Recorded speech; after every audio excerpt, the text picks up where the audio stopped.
হরি বল।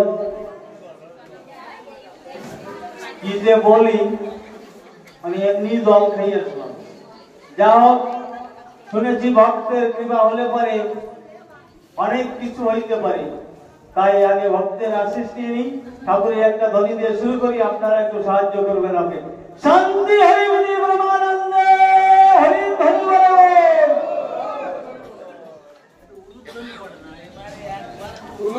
উলুধ্বনি করা দরকার। আমি একবার জিজ্ঞেস করছিলাম রঞ্জনদার কাছে, মায়েরা উলুধ্বনি দেয় কেন? অ্যাকচুয়ালি কি মায়েরা জানো উলুধ্বনি কেন দেয়? না, যদি জানো কত বলো না। হরি বল। হিরণ্যকশিপুর স্ত্রী ছিলেন মহারানী কয়ালু। হিরণ্যকশিপুর রাজ্যে হরিনাম কৃষ্ণ নাম করা নিষেধ ছিল, তাই ওনার রানী কি করে কৃষ্ণ নাম করবে? তাই ভগবান কৃষ্ণকে মনে মনে যখন ডাকছে, তখন বলছে, ঠাকুর আমি তোমাকে কেমন ভাবে রাখবো? আমার স্বামীর নিষেধ আছে, এখানে হরিনাম কৃষ্ণ নাম করা যায় না, তাহলে কি করে রাখবো? বলছে তোমার যখন আমার কথা মনে পড়ে তখন তুমি উলুধ্বনি দিও। তা ওই মহারানী কয়ালু চেয়েছিলেন যেটা কি খালি আমার জন্য? বলছেন না, এই বিশ্বের সকল নারীর জন্য। মায়েরা যখন উলুধ্বনি দেয়, ভগবান সেখানে চলে আসে। এই উলুধ্বনি হচ্ছে এই গুণ। আমরা হরিবল গান কীর্তন ধরে না করতে পারবো, আপনারা উলুধ্বনি দিয়ে সেটা করতে পারেন। এরা একজন ভক্তের আশীর্বাদ রয়েছে। অনুরোধ করবো আপনারা উলুধ্বনি দেন। শান্তি হরি হরি ব্রহ্মানন্দে হরি হরি বল।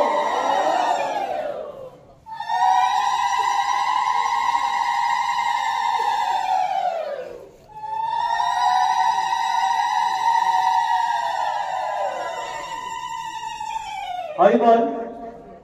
আমার পূর্ববর্তী বক্তা শ্রদ্ধেয় শিশিরদা আলোচনা করলেন, তো আমার ভিতর তত জ্ঞান নেই, আপনাদের সাহায্য প্রার্থী।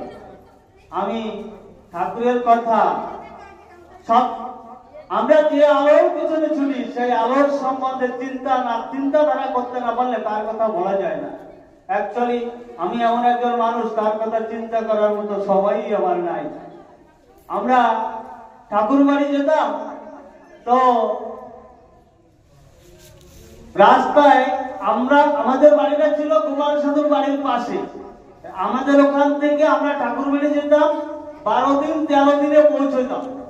তো রাস্তায় ভক্ত হওয়ায় কাটতো দিনগুলো, তো ওই গানটা প্রায় করতো, আমি অনেক দিন হই স্বদেশ ছাড়া, আমার খবর কোচ ভাই তোরা। আমার হরি পিতার শান্তি মাতার সুপুত্র ভাই আছিস যারা, আমার খবর কোচ ভাই তোরা। যারা যেতে না পারতো তারা কেন্দ্রে আকুল হয়ে যেত এই গান শুনি। কিন্তু আমাদের মহাভাগ্য, আমরা আজ 2 মাস সেই পিতৃয়ালায় একত্রিত হচ্ছি আমাদের বটারু ধামে, যেটাকে আমরা ঠাকুর বাড়ি মনে করি। আমার দাদা বলে গেলেন যে গুরুচাঁদ ঠাকুর 36 জন একত্র করেছিলেন। তো আমি বিশেষ কিছু বলবো না, সে সম্বন্ধে আলোচনাও করবো না, শুধু একটা কথা বলতে চাই। অশ্বিনী গোসাই গানে লিখলেন, সিধা মোড়া কান্দিজে তথা যায় 36 জাতে, প্রসাদ খাচ্ছে এক পাত্রে।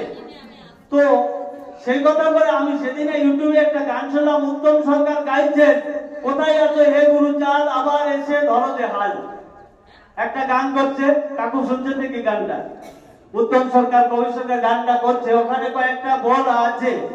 তো কেন গুরুচাঁদকে, আমি তো জানি উনি ভালো উচ্চ স্তরের ভক্ত, নাহলে গানের যে কয়েকটা লাইন দিয়েছে, সুন্দর লাইন দিয়েছে, কোথায় আছে হে গুরুচাঁদ আবার এসে ধরো যে হাল। গুরুচাঁদ কেমন ভাবে, কিভাবে, কি কর্মের মাধ্যমে 36 জাতকে একসাথ করেছিল, সে চরিত্রটা তার আমাদের উপলব্ধি করতে হবে। যাক, ওখানে আমি যাবো না। আমার গুরুদা বললেন, তুমি গোপাল সাধুর বাড়ির পাশের মানুষ, গোপাল সাধুর কথা একটু বলো। গোপাল সাধুর কথা কি বলবো? গোপাল সাধুর কথা বলার মতো যোগ্যতা আমার নাই দাদা। তবে আমি একটা ই করবো, আমার হরিচাঁদ ঠাকুরের ওখানে একবার দারিক পাগল গিয়ে বসে আছে। তো দারিক পাগল বসে আছে, সব ভক্তরা আছে, সবাই কিছু কিছু তাদের দুঃখ দুঃখের কথা, কিছু কিছু যাচ্ছে, ঠাকুর আমার এটা হচ্ছে না কেন, ঠাকুর ওইটা হচ্ছে না কেন, এটা হচ্ছে না, কিন্তু কিন্তু দারিক পাগল কিছু বলে না। ওনার মূল উদ্দেশ্য হলো দারিক পাগলের ভারী অভাব ছিল, ভারী অভাব ছিল। তো বাড়ির থেকে যায় যে আমার এত অভাব কেন, আমি কিছু ঠাকুরের কাছে চেয়ে নেব, ঠাকুর যদি আমাকে কিছু দেয়। কিন্তু ওইখানে গিয়ে দেখতো ভগবানের কাছে এই যে আমার পেটের কথা বলবো, মানুষ কত কত কথা বলছে, কত হরি কথা, সাধু কথা, মহতের কথা, কৃষ্ণ কথা শুনছে, আর আমি বলবো আমার অভাবের, আমার যেন ভালো মতো খাওয়া যাবে, আমাকে কিছু তাই দাও না। উনি আর চাইতে পারতেন না, চলে আসতেন। 3 দিন গত হয়ে গেল, 4 দিনের দিন বসে আছে দারিক পাগল, ভাবে আজকে বলবো, আজকে বলবো, আজকে বলবো, কিন্তু বলা হয় না। সভা ভেঙে যায়, সবাই দুপুরের জন্য খাওয়া দাওয়ার জন্য চলে যায়, কিন্তু উনি বসেই থাকে। ঠাকুর বলছে দারিক রে, তুই কি বলতে চাস, বলতে পারিস না তো, তুই তো কিছু বলিস না, খালি আসিস ফিরে যাস, কি জন্যে কথা বলে না। বলে যা বাড়ি যা, তুই যা চাচ্ছিস সেটা হবে। তুই প্রত্যেক দিন দুপুর বেলায় একজন ভক্তকে ডেকে তার সেবা করাবি, তোর জীবনে তোর 14 পুরুষ, তোর পরবর্তী কোন পুরুষের আর অভাব রইবে না। এটা আমার ঠাকুরের আশীর্বাদ। আর সেই দারিক পাগলের ভাত খেয়ে এক ব্যক্তি ভক্তের ব্যাধিমুক্ত হলো, সেই ছোট্ট একটা ঘটনা আমি আপনাদের কাছে বলবো। মহেন্দ্র সরকার নামে এক ব্যক্তি ছিলেন, তিনি ওই সময় ছোটখাটো একটা চাকরি করতেন। চাকরি যখন রিটায়ার হয়ে গেল, বার্ধক্য প্রায় এসে গেছে, এমন সময় তার হলো জলুদর রোগ। আমরা কিন্তু ছোটবেলায় দেখেছি অনেকেরই হতো, কিন্তু এখন আর দেখা যায় না সেই রোগটা। পেট টেট মোটা হয়ে যেত খালি খালি। তো উনি ঢাকা মেডিকেলে এসে ভর্তি হলেন, 2 মাস মেডিকেলে থাকলেন। থাকার পরে তো ওনাকে ডাক্তাররা ছুটি দিয়ে দিল। ওনার স্ত্রীকে বললো, মা এই রোগ আর ভালো হওয়ার নাই, যদি কখনো মহতের আশিস, মহতের কথায় যদি ভালো হয় হতে পারে, কিন্তু আমাদের ডাক্তারের চিকিৎসায় এই রোগ ভালো হওয়ার মতো পরিস্থিতি আর নাই। তখন আর কি করবে, বাদে ছুটি দিয়ে দিল, বাড়ি চলে গেল। সেই সময় গুরুচাঁদ ঠাকুরের কাছে অনেক ভক্ত যেত, অনেক ভক্ত যেত। কেউ ভালো হতো, কেউ নিন্দা করত। তখন ভালোরও যে পরিমাণ ছিল, নিন্দারও ওই পরিমাণ ছিল। হ্যাঁ, ওই ছোট কুলে নমসূত্র কুলে জন্ম করতে কি ঠাকুর হচ্ছে, কি ভালো করবে, সমালোচনার ঝড় উঠতো তখন। কিন্তু যারা কিছু পেয়েছিল, যারা ঠিকভাবে চেয়েছে, তারা কিছু না কিছু পেয়েছে। তো সেই সময় অনেক লোক ঠাকুর বাড়ি যায়, কিন্তু ওনার স্ত্রী ভালো ভক্ত ছিলেন। উনি একদিন ওনাকে বলছেন যে চলো না, সবাই ঠাকুর বাড়ি যাচ্ছে, কত রোগ মুক্ত হচ্ছে, কতজনে কত কিছু চেয়ে আনছে, চলো না আমরাও একবার যাই। বলে তুমি ছাড়ো সব কথা, আমার ওগুলো বিশ্বাস হয় না। হয়তো নমসূত্রে কুলে জন্মগ্রহণ করেছে, ও আমার ঠাকুর হয় নাকি, ওখানে আমি যাব না, আমার মন চায় না, তুমি বাদ দাও। অনেকবার বলেছে, কিন্তু কয়েকবার বলার পরে বলছে ঠিক আছে, তুমি যখন এত করে বলছো তো আমি যাব, কাল সকালে চলো আমরা যাব। তখন ও যখন যাওয়ার কথা বলছে, আমার ঠাকুরও কিন্তু জেনে গেছে। পরের দিন ভোর না হতে 5টার সময় ওই ঠাকুর বাড়িতে থাকতো গুরু পাগল নাম করে এক পাগল। ওই পাগল ওই বাড়ি চলে আসছে, প্রায় 10 কিলোমিটার দূরে চলে এসে বলছে, মা তোরা তুই বলে ঠাকুর বাড়ি যাবি, তোরা যাবি, আমি তোদের দিতে আসলাম। তখন ওই মা বাইরে বের হয়ে দেখে সুদীর্ঘ এক পুরুষ, অজানু লম্বিত বাহু, কিন্তু পরনে মলিন বস্ত্র, সুন্দর চেহারা। ওই পাগল এসে হরিনাম করছে, বলছে চল চল, রোদ্দুর হয়ে যাবে, তোর তো ঠাকুর বাড়ি যাবি। তা বলছে আমরা ঠাকুর বাড়ি যাবো। বাবা তুমি কি করে জানলে? বলছে আমাকে যেন ঠাকুর বললো, বড় কর্তা বললো, যা রে ওরা পাচ্ছি না, আসতে পারবে না, তুই যা ওদের একটু নিয়ে আয়। তাই তো আমি চলে এলাম, তোরা যাবি তো চল। তা বলছে এই সকালে যাবো কিছু না খেয়ে। খেয়ে নে। বলছে বাবা রান্না তো হয়নি, এই সকালবেলায় ভাত করে পান্তা ভাত আছে, আন ওই খেয়ে নেবো। তখন ওই 3 জন মিলে অল্প অল্প, ওই মহেন্দ্র তো খাইতে পারে না, অল্প দুটো খেয়েছে, নিয়ে বলছে চল। 3 জনে রওনা হয়েছে। গুরু পাগল হরিনাম করছে আর আগে আগে যাচ্ছে, এরা হেঁটে পারছে না, আবার পিছয়ে আসছে। নিজে আছে আবার হরিবল হরিবল যাচ্ছে, কিন্তু ওই যে রোগী ওর অসহ্য হয়ে গেছে, কয় এই শালা কি মরা নিয়ে যাচ্ছে নাকি, একবার হরিনাম করে কত দূর যায় আবার ফিরে আসে, এর সাথে কি মানুষ যায়, এরে কেনা ডাকলো। তখন ওই মা বলছে তুমি চলো না, ও তো আসছে, ও ঠাকুরের একটা কৃপা, চলো। তখন ওরা আস্তে আস্তে ঠাকুর বাড়ি গেছে। ঠাকুর বাড়ি গিয়ে যখনই ঠাকুর বাড়ির সামনে গেছে, তখন গুরুচাঁদ ঠাকুর বলছে এখানে আসছিস কেন? ঠাকুর বাড়িতে উঠতেই দেয় নাই, ওদের বিদায় করে দিচ্ছে, কয় না এখানে জায়গা হবে না, আর ওই গুরুকে আরো বেশি করে তাড়া দিচ্ছে, যা এখানে তোদের জায়গা হবে না। এই করে সেদিন আর ঠাকুর বাড়ি উঠতেই দেয় নাই, কয় এই এই নিজ বলে নমঃসূত্র ঠাকুর হতে পারে, কেন এসেছে সেখানে, চলে যা। ওদের তাড়িয়ে দিয়েছে। ওর সঙ্গে পানি। পরবর্তী আরেকদিন ওই মা আবার রাজি করিয়েছে যে তুমি চলো।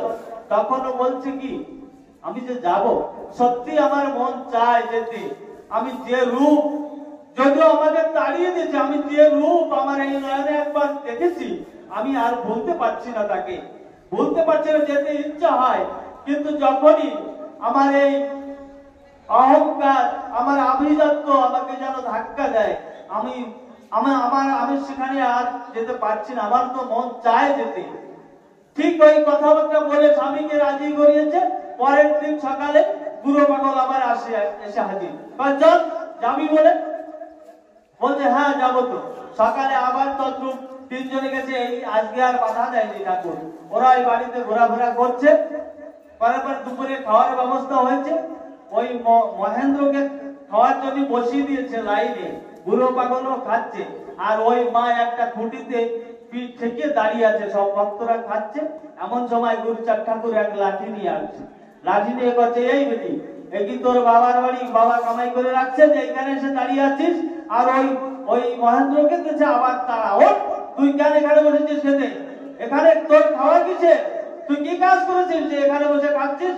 ওই লাঠির বাড়ি, লাঠি এরকম মানে বাড়ি দিতে গেছে, মহেন্দ্র উঠে দৌড় দিয়েছে, সব পিছনে পিছনে গুরু পাগল দৌড়চ্ছে, আর ওই মাও আমার দৌড়চ্ছে ওই পিছনে পিছনে তিনজন।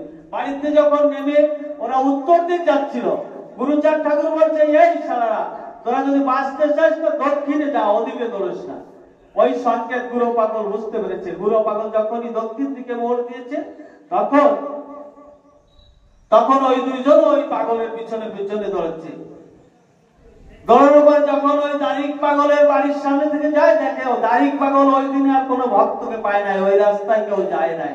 ওই তিনজনের মেয়ে কয়েকটা রাস্তার পরে ভোট হয়ে প্রণাম করেছে। আমাদের একটা নিয়ম আছে, কিন্তু কোন বাড়িতে যদি নিমন্ত্রণ না করে, দল নিয়ে যদি রাস্তার থেকে যাওয়া হয়, ওই গৃহস্থ যদি ওই রাস্তায় প্রণাম করে, সেই বাড়িতে ঢুকতেই হয়।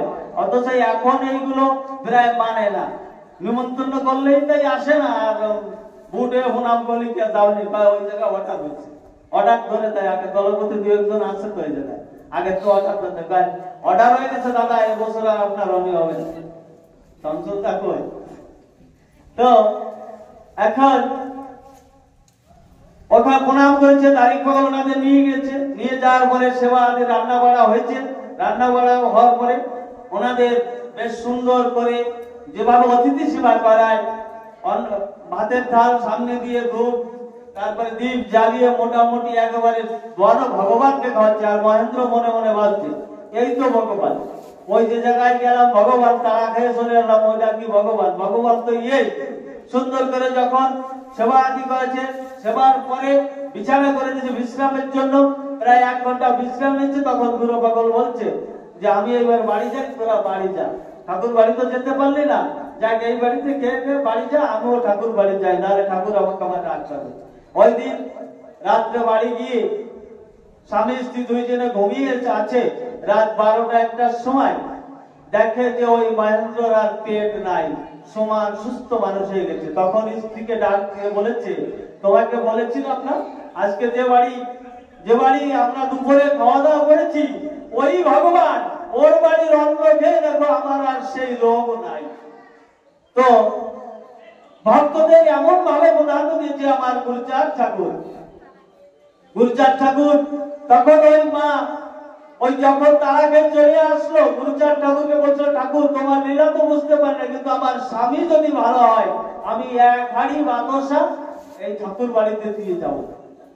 তো ওই মা বলছে তুমি চলো ঠাকুর বাড়ি, সবই ঠাকুরের লীলা। আমি মানসিক করেছি এক হাড়ি বাতাসা নিয়ে যাব, যদি তোমার রোগ ভালো হয়। আজ দেরি নয়, সকালে ঠাকুর বাড়িতে যে আমরা খাবো বাতাসা নিয়ে। ওই দিন পরের দিন সকালবেলা ঠাকুর বাড়ি গেছে, দু-চার ঠাকুর বসে আছে। তখন ওই একটা বুড়ি মা পাশের বাড়ির অল্প দুটো রসগোল্লা নিয়ে এসেছে। দু-চার ঠাকুরের পাশে এক ভক্ত সবসময় থাকতো, উনি ব্রাহ্মণ ছিলেন, নামটা আমার মনে নাই। সবসময় দু-চার ঠাকুরের কাছে থাকতেন এবং ভালো সাধক ছিলেন। তা ওই রসগোল্লা গুলো যখন সবাইকে ওই মা ভাগ করে দিচ্ছে, ওই গোসাই নেয় নাই, বলে ওই হাড়িতে মিষ্টি আনছে, আমি ওইগুলো খাবো, অত অল্প প্রসাদ আমি নেবো না। তখন দু-চার ঠাকুর বলে আরে তুই এই প্রসাদ দিলি না, দেখ তোর হাড়িতে কি আছে। বলছে তুই তো ওই রসগোল্লা নিলি না, মা দিল, তা তুই হাড়িটা খোল, দেখ ওর ভিতর কি আছে। ওইগুলো খাবি বললি, তুই মনে মনে তো বলছিস ওইগুলো খাবি, তা খোল ওই হাড়ি। তখন ওই হাড়ি খুলে দেখে মহেন্দ্রর পেটে যত পচা নারী বুড়ি রক্ত ওই যে ছিল, সেইগুলো সব ওই হাড়ির ভিতরে। বল খা, বলছে খা, ওইটা তো ওর কর্মফল, তুই খাবি যখন তুই খা। এমনই ছিল আমার গুরুচাঁদ ঠাকুরের লীলা। যা হোক, আমি আর বেশি কিছু বলবো না। তো ভক্ত সেবা আপনি যেমন ভাবে করেন, যদি নিজে ঘরে দুটো পাঁচজন ভক্ত সেবা ডেকে করার, বা এও কিন্তু এক ভক্ত সেবার আয়োজন করা হয়েছে, নানান জনে নানান ভাবে কিন্তু এই ভক্ত সেবায় অংশগ্রহণ করেছে। আমাদের আজকের যে সভা, এখানেও অনেকে আয়োজনে ঠাকুরের ইচ্ছা এখানে সেই ভক্ত সেবা হচ্ছে। তো আপনারা সবাই অন্তত এই ভক্ত সেবায় অন্তত এই বর্ষার কদিন অংশগ্রহণ করবেন। হরি বল।